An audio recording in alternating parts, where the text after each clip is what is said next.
Hey, look who's here. Hey, Mean Matt. Hey, Mean Matt here. Hey, Mean Matt here. Hey, Mean Matt here. Hey, Mean Matt here. Hey, Mean Matt here. Hey, Mean Matt here.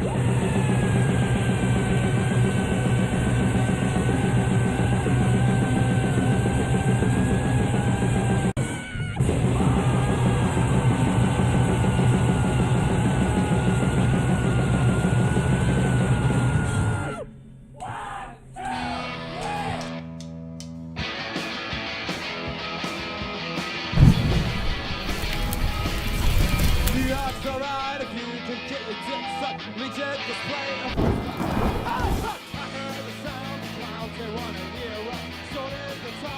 Hey, Mean Matt here. In NXT Takeover and WrestleMania in the books. And holy shit. You know, I didn't have my doubts, obviously, for NXT. I always know that NXT delivered. I obviously had some reservations for WrestleMania this year, but I'll get to that when I get to that. NXT was really good. Looking at it here, I think I missed a few matches, which is weird because I watched the pre-show.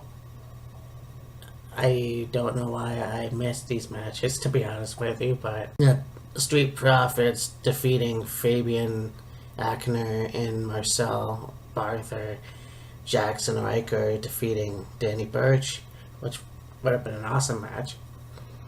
Candice LeRae defeated Aaliyah with Vanessa Bourne. So I missed those three matches, which is, like I said, I saw the pre-show, so I'm not sure what the hell happened.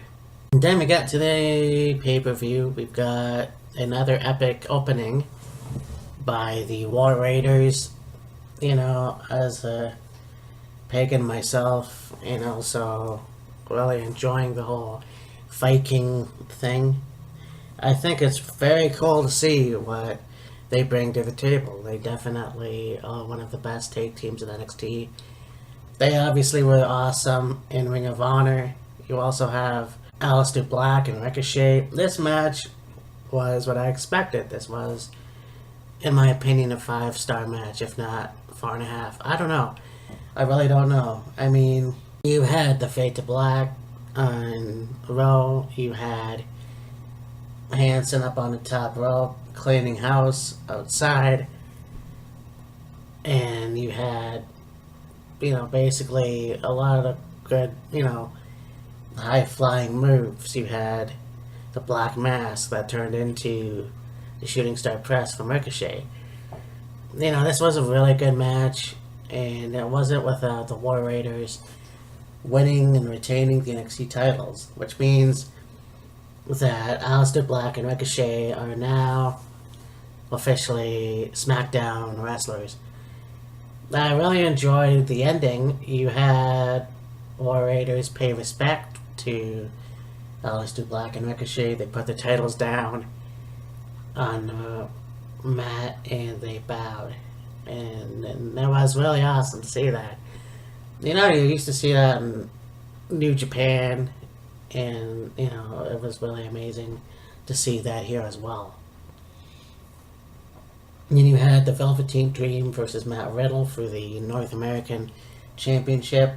This was a really cool match too. Also, seeing the Statue of Liberty, Velveteen supporting the costume. You had him being lifted up by 4 guys. I thought maybe he was doing an homage to the Macho King.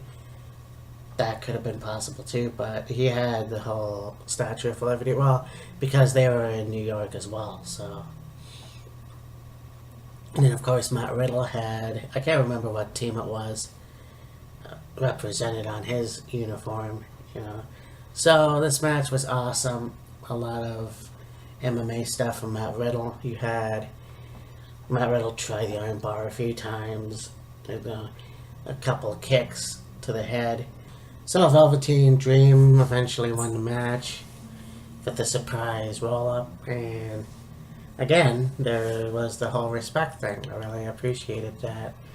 You know, I mean, it's kind of one of those things where if you're both face, then it makes a lot of sense. I know that Matt was disappointed, frustrated about losing the match, but there it is.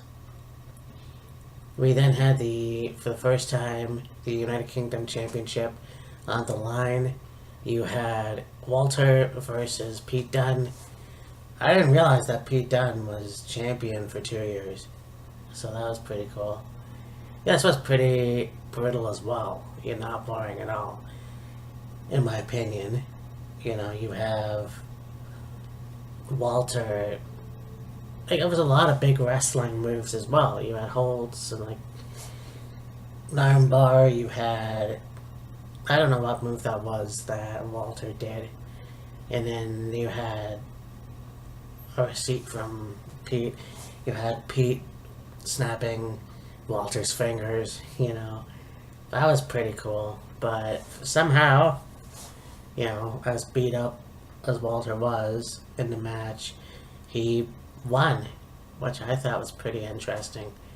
So yeah, the title reign is no longer there, and Walter is the new United Kingdom champion. So that's kind of interesting. So I can't. Well, again, I'm to watch more episodes of NXT UK anyhow. We then have the women's NXT title on the line, and Shayna Baszler versus Kairi Sane versus Io Shirai versus Bianca Belair. And this match was awesome. Yeah, Io and Kairi worked together, obviously, in a lot of it. You know, you had a brutal strength from Bianca Belair, lifting up both Io and Kairi off the top rope in the Death Valley Driver. I have no idea. The match definitely went to Shayna Baszler, though, and she put Bianca in the Kimura lock. I can't remember what it's called, the chokehold, and retaining the NXT Women's Championship. You had the NXT Championship, the 2 out of 3 falls match, Johnny Gargano versus Adam Cole for the vacant NXT title. So this match was also really cool, and Adam Cole won the first fall.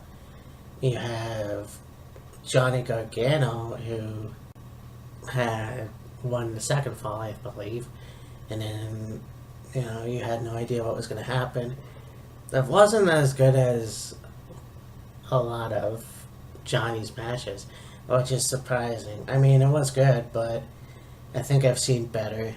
And of course, Johnny Gargano finally is the NXT champion, doing his lock to Adam Cole and winning the match. Of course, coming out of the ring, he's on the ramp, and out comes Candice LeRae. I thought that was really sweet, and also seeing Tommaso Ciampa, who's still injured, has the neck brace on, and they embraced. So obviously, you know, they're, you know, kayfabe aside, whatever, they're still friends. It's pretty cool. This was a good NXT show. I really enjoyed it. Obviously, I could have said better, but for what it was still an awesome show. So, I mean, there it is. And yeah, I'll be back for WrestleMania. Talk to you later. See you in a bit.